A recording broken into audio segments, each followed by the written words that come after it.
Hi, good evening. അപ്പോൾ HSC എക്സാമിൻ്റെ പ്രിപ്പറേഷനിലുള്ള തിരക്കിലാണ് എല്ലാവരും. പ്രിപ്പറേഷന് വേണ്ടിയുള്ള തിരക്കിലാണ് എല്ലാവരും. നമുക്കറിയാം, ഒരു ഹൈ പ്രസ്റ്റീജിയസ് ആയിട്ടുള്ളൊരു ജോബാണ് HSC എക്സാം കൊണ്ട് ഉദ്ദേശിക്കുന്നത്. കേരള ഗവൺമെൻറ്റിൻ്റെ ഗ്രേഡ് 1 തസ്തിക എന്ന് പറയുന്നതാണ് HSC എക്സാം എന്ന് പറയുന്നത്. ഇതിനായിട്ടുള്ള ഒരു പ്രിപ്പറേഷന് വേണ്ടിയിട്ടാണ് നമ്മളിവിടെ ഒത്തുകൂടിയിരിക്കുന്നത്. ഇനി HSC എക്സാം എന്ന് പറയുന്നത് ഇതിൻ്റെ ഒരു എലിജിബിലിറ്റി കാര്യങ്ങളൊക്കെ നമുക്കറിയാവുന്നതാണ്. PG വേണം, അതുപോലെ B.Ed വേണം, കൺസേൺ സബ്ജക്റ്റിൽ സെറ്റ് വേണം. ഇത്രയാണ് ഇതിൻ്റെ ഒരു ക്വാളിഫിക്കേഷൻ എലിജിബിലിറ്റി എന്ന് പറയുന്നത്. ഇനി എന്താണ് നമുക്ക് പഠിക്കാനുള്ളത്, അതാണ് നമുക്കിനി അറിയേണ്ടത്. 2 പേപ്പറാണ് HSC എക്സാമിന് മെയിനായിട്ട് നമുക്ക് പഠിക്കാനുള്ളത്. ഒന്നാമത് 30 മാർക്കിനുള്ള ജനറൽ പേപ്പറും, രണ്ടാമത് കൺസേൺഡ് സബ്ജക്റ്റിൻ്റെ 70 ക്വസ്റ്റ്യൻസ് 70 മാർക്കിനുള്ള 70 ക്വസ്റ്റ്യൻസുമാണ് നമുക്ക് അറ്റൻഡ് ചെയ്യാനുള്ളത്.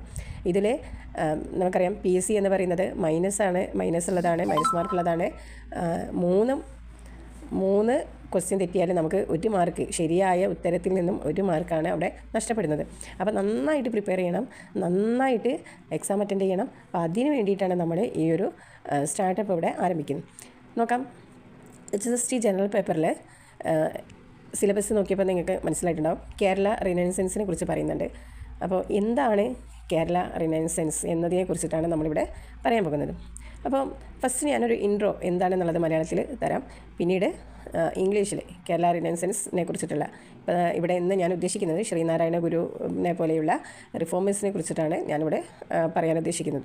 അപ്പോൾ ഒന്നാമത് എന്താണ് സോഷ്യൽ റിഫോംസ് അല്ലെങ്കിൽ സാമൂഹ്യ പരിഷ്കാരങ്ങൾ എന്നതുകൊണ്ട് ഞാനൊരു ജസ്റ്റ് ഒരു ഇൻട്രൊഡക്ഷൻ നിങ്ങൾക്ക് തരാം. 19-ാം നൂറ്റാണ്ടിൽ കേരള സമൂഹത്തിൽ മതപരമായിട്ടുള്ള പല അന്ധവിശ്വാസങ്ങളും അതുപോലെ അനാചാരങ്ങളും അതുപോലെ ഒരുപാട് ഹൈറാർക്കിക്കൽ ഇഷ്യൂസ് നിലനിന്നിരുന്ന ഒരു സമയമുണ്ടായിരുന്നു. മാത്രമല്ല ഫ്യൂഡലിസം എന്ന് പറയുന്ന യൂറോപ്യൻ ഫ്യൂഡലിസം പിന്നീട് ഇന്ത്യൻ ഫ്യൂഡലിസത്തിലേക്കും അതുപോലെ പിന്നീട് കേരളത്തിലേക്കും ഒരു വേറൊരു വേർഷനായിട്ട് പ്രൊപ്പഗേറ്റ് ചെയ്യുന്ന ഒരു സമയം ഉണ്ടായിട്ടുണ്ട്. ഈ ഒരു സമയം സവർണ ഹിന്ദുക്കൾ എന്ന് പറയുന്ന ബ്രാഹ്മിൻസ് അവർ കേരളത്തിൽ മേധാവിത്വം പുലർത്തുകയും ജാതി സമ്പ്രദായം എന്ന് പറയുന്ന വളരെ ഒരു സോഷ്യൽ അനാർക്കി അല്ലെങ്കിൽ ഒരു മറ്റൊരു വ്യവസ്ഥ ഇവിടെ സാമൂഹ്യ വ്യവസ്ഥ ഇവിടെ നടപ്പിലാക്കുകയും താഴ്ന്ന ജാതികളിൽപ്പെട്ട ജനങ്ങളുടെ ജീവിതം വളരെ ദുരിതപൂർണ്ണമാക്കി തീർക്കുകയും ചെയ്തു. അതുപോലെ തന്നെ സ്ത്രീകളുടെ അവസ്ഥയാണെങ്കിൽ അവർക്ക് ആർത്തവം, അതുപോലെ വിവാഹം, ഗർഭകാലം, മരണം ഇവയുമായി ബന്ധപ്പെട്ടിട്ടുള്ള ഒരുപാട് ആചാരാനുഷ്ഠാനങ്ങൾ സമൂഹത്തിൽ നിലനിന്നിരുന്നു. ഈ ഒരു ആചാര അനുഷ്ഠാനങ്ങൾ എന്ന് പറയുന്നതും സ്ത്രീകളെ സംബന്ധിച്ച് വളരെ ദുഷ്കരമായിരുന്നു എന്ന് കാണാൻ സാധിക്കും. ഇനി മറ്റൊരു ചൂഷണ സമ്പ്രദായം എന്ന് പറയുന്നത്, കേരളത്തിൽ നിലനിന്നിരുന്ന മറ്റൊരു ചൂഷണ സമ്പ്രദായം എന്ന് പറയുന്നത് സ്ലേവറി അല്ലെങ്കിൽ അടിമത്തമായിരുന്നു. ഇനി എന്താണ് പ്രധാനപ്പെട്ട ഈ പരിഷ്കാരങ്ങൾ കൊണ്ടുവരാനുള്ള പ്രധാനപ്പെട്ട കാരണങ്ങൾ എന്ന് നോക്കാം. കേരള സമൂഹത്തിൽ സവർണ ഹിന്ദുക്കൾക്ക്, പ്രത്യേകിച്ച് ബ്രാഹ്മണർക്ക് അവരുടെ ഡോമിനേഷൻ അല്ലെങ്കിൽ പ്രാമാണ്യം വളരെ വലുതായിരുന്നു. അവർക്ക് ലഭിച്ചിരുന്ന ഡോമിനേഷൻ എന്ന് പറയുന്നത് വളരെ വലുതായിരുന്നു. ഈ ഒരു ഡോമിനേഷൻ വെച്ചിട്ടാണ് അവർ മറ്റ് ജാതിക്കാരെ അടിച്ചമർത്തിയത് എന്ന് കാണാൻ സാധിക്കും. ഇനി രണ്ടാമത് എന്ന് പറയുന്നത് താഴ്ന്ന ജാതിയിൽപ്പെട്ടവർക്ക് സമൂഹത്തിൽ യാതൊരു സ്ഥാനവും ഉണ്ടായിരുന്നില്ല എന്ന് കാണാം. അവരുടെ വസ്ത്രധാരണ രീതികൾ, അതുപോലെ സഞ്ചാര സ്വാതന്ത്ര്യം, ക്ഷേത്ര പ്രവേശനം എന്നിവയുടെ മേലെല്ലാം സവർണർ നിയന്ത്രണങ്ങൾ ഏർപ്പെടുത്തിയിരുന്നതായിട്ട് കാണാൻ സാധിക്കും. അൺടച്ചബിലിറ്റി പോലെയുള്ള, അതുപോലെ തീണ്ടിക്കൂടായ്മ പോലെയുള്ള ഒരുപാട് പ്രശ്നങ്ങൾ, അനാചാരങ്ങൾ സമൂഹത്തിൽ നിലനിന്നിരുന്നു. തിരുവിതാംകൂറും അതുപോലെ കൊച്ചിയിലും സർക്കാർ ഉദ്യോഗങ്ങൾക്ക് പോലും താഴ്ന്ന ജാതികളിൽപ്പെട്ടവർക്ക് നൽകിയിരുന്നില്ല എന്ന് കാണാൻ സാധിക്കും. അതിനെതിരെ വന്നിട്ടുള്ള ഒരുപാട് നോൺ ആബ്സെൻഷൻ മൂവ്മെൻറ്റ് അല്ലെങ്കിൽ നിവർത്തന പ്രസ്ഥാനമൊക്കെ ഈ ഒരു സമൂഹത്തിൽ സർക്കാർ ജോലികളിൽ താഴ്ന്ന ജാതികളിൽപ്പെട്ടവർക്ക് ജോലി നൽകാത്തതിനെതിരെയുള്ള ഒരു മൂവ്മെൻ്റ് ആയിരുന്നു നോൺ ആബ്സെൻഷൻ മൂവ്മെൻ്റ് എന്ന് കാണാൻ സാധിക്കും.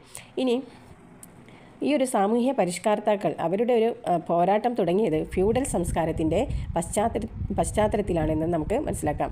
ആര്യ സമാജം പോലെയുള്ള, തിയോസഫിക്കൽ സൊസൈറ്റി പോലെയുള്ള ഇന്ത്യൻ പ്രസ്ഥാനങ്ങൾ, അഖിലേന്ത്യാ തലത്തിലുള്ള പരിഷ്കരണ പ്രസ്ഥാനങ്ങൾക്ക് കേരളത്തിൽ ശാഖകൾ ഉണ്ടായിരുന്നുവെങ്കിലും പക്ഷേ അവയുടെ സ്വാധീനം എന്ന് പറയുന്നത് വളരെ കുറവായിരുന്നതായിട്ട് കാണാൻ സാധിക്കും. കേരളത്തിൽ തന്നെ ഏറ്റവും ഉയർന്നു വന്ന പരിഷ്കരണ പ്രസ്ഥാനങ്ങളിൽ ഇവിടെ ഒരു സാമൂഹ്യ വിപ്ലവത്തിന് തുടക്കം കുറിച്ചതായിട്ട് കാണാൻ സാധിക്കും. 19-20 നൂറ്റാണ്ടുകളിൽ സാമൂഹ്യ പരിഷ്കരണ രംഗത്ത് മികച്ച സംഭാവനകൾ നൽകിയ ചില പരിഷ്കർത്താക്കളാണ് ആരൊക്കെ? വൈകുണ്ഠസ്വാമികൾ, അതുപോലെ ശ്രീനാരായണ ഗുരു, ചട്ടമ്പി സ്വാമികൾ, അതുപോലെ വക്കം അബ്ദുൽ ഖാദർ മൗലവി, അയ്യങ്കാളി, വാഗ്ഭടാനന്ദന്, കുര്യാക്കോസ് ഏലിയാസ് ചവറ, VT ഭട്ടതിരിപ്പാട്, ഇങ്ങനെയുള്ള ഒരുപാട് സോഷ്യൽ റിഫോമേഴ്സ്. ഇനി ആരാണ് ശ്രീനാരായണ ഗുരു എന്ന് നമുക്ക് നോക്കാം. ശ്രീനാരായണ ഗുരു എന്ന് പറയുന്നത് He was a spiritual leader, social reformer and a poet. Guru was born into an Ezhava family in Chembalanthi near Thiruvananthapuram. Led reform movement in Kerala, revolted against caste system and worked on propagating new values of freedom in spirituality and of social equality, thereby transforming the Kerala society. Narayana Guru is revered for his Vedic knowledge, poetic proficiency, one of the most successful social reformers who tackled caste issues in India. He consecrated Shivalingam at Arivipuram in 1888 and he said that I installed my Shiva, not a Brahmin Shiva.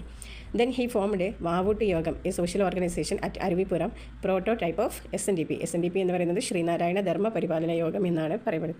Started SNDP in 1903 along with Kumaran Asan. കുമാരനാശനാണ് SNDPയുടെ first secretary എന്ന് അറിയപ്പെടുന്നത്.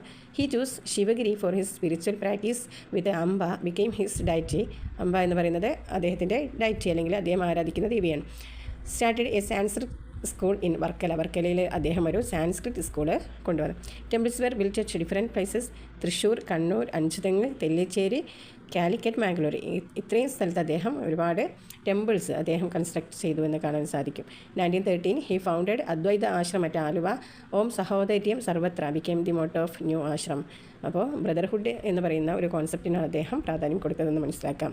അദ്ദേഹത്തിൻ്റെ famous സ്ലോഗനാണ് ഒരു ജാതി ഒരു മതം ഒരു ദൈവം മനുഷ്യന് എന്ന് പറയുന്ന ഒരു ഫേമസ് സ്ലോഗൻ അദ്ദേഹം പ്രഖ്യാപിച്ചത് ആലുവ ആശ്രമത്തിൽ വെച്ചിട്ടുള്ള ഒരു മീറ്റിങ്ങിലായിരുന്നു. Visited Sri Lanka many times. ഒരുപാട് തവണ അദ്ദേഹം ശ്രീലങ്ക വിസിറ്റ് ചെയ്തിട്ടുണ്ട്. On 14 June 1927 Sree Narayana Guru consecrated a mirror. കണ്ണാടി പ്രതിഷ്ഠ അദ്ദേഹം നടത്തിയിട്ടുണ്ട്. ഓം ശാന്തി എന്നാണ് അതിൻ്റെ സർഫസിൽ എഴുതിയിട്ടുള്ളത്. കളവങ്കോട് ടെമ്പിളിൽ വെച്ചിട്ടായിരുന്നു സംഭവം. ഗുരുദേവൻ participated in the anniversary of Sreenarayana ധർമ്മ പരിപാലന യോഗം held at പള്ളുരുത്തി in 1927. 1927 പള്ളുരുത്തിയിൽ വെച്ചിട്ട് SNDPയുടെ ഒരു ആനിവേഴ്സറിയിൽ അദ്ദേഹം പങ്കെടുത്തതായിട്ട് പറയുന്നത്. ഗുരുദേവൻ ഡൈഡ് ഇൻ 20 സെപ്റ്റംബർ 1928. 1928 അദ്ദേഹം മരിക്കുന്നത് എന്ന് കാണാൻ സാധിക്കും. ഇത്രയാണ് ശ്രീനാരായണ ഗുരുവിനെക്കുറിച്ച് നമുക്ക് പറയാനുള്ളത്. അദ്ദേഹം കൊണ്ടുവന്നിട്ടുള്ള പരിഷ്കാരങ്ങൾ തീർച്ചയായിട്ടും എന്തിനെതിരെയാണ്? അന്ധവിശ്വാസങ്ങൾ, അതുപോലെ ജാതി വിവേചനങ്ങൾ, ഇവ അവസാനിപ്പിക്കുന്നതിന് വേണ്ടിയിട്ടാണ് അദ്ദേഹം നിലനിന്നത്.